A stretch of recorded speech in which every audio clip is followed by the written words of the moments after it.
I'm Molly Stillman, which means it's time for your social media tip of the week.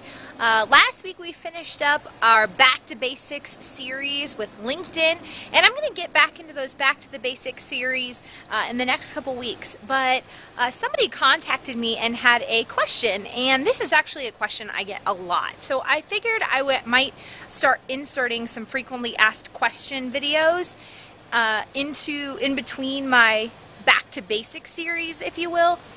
So this week's frequently asked question, and this is actually probably the most asked question. Grammatically, that does not feel like that sounds right, but it's fine. You know what I'm saying.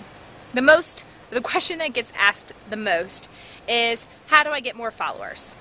How do I get more fans? How do I get more readers? How do I get more insert quantity of blank here?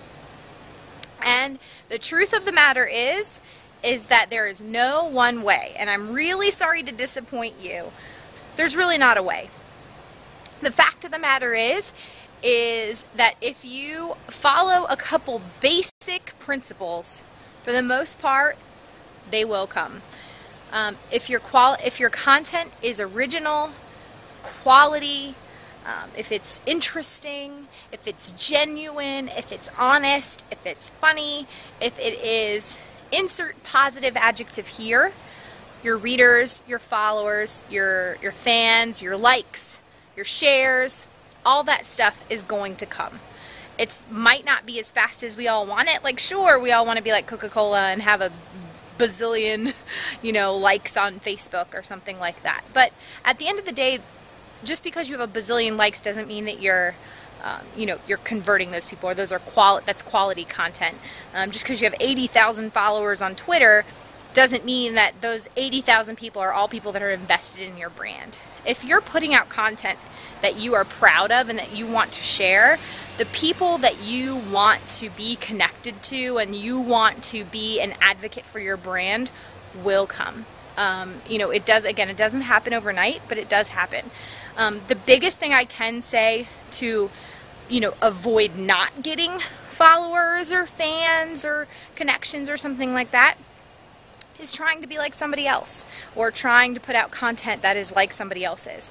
The more original your content is, or the more interesting your content is, or the more relevant your content is, or the more helpful your content is, etc., etc., you insert adjective there, the more that your network is going to grow, because those are people that are then going to evangelize your information, and thus your numbers are going to grow. So again, there's no formula to it. There's no like, oh, if you do X, then you'll gain 100 more likes or 100 more shares in a day or something like that. It's not possible. That's not going to happen. And anybody that tells you that it's not correct. I would just continue to encourage your team, or you yourself, whoever is in charge of your digital media efforts, to continue to put out interesting and high quality information that people in your network, or the people that you want to connect with, are going to like or be interested in, or something like that. Because at the end of the day, that is what you want people to talk about, how great you are, and just be positive evangelists for your company. So I hope that helps. If you have any questions, feel free to leave them in the comments section below. And if you have any other questions, shoot me an email. I really appreciate all the people that sent me that have sent me that question recently. And I hope this helped. I will see you guys next week. Bye.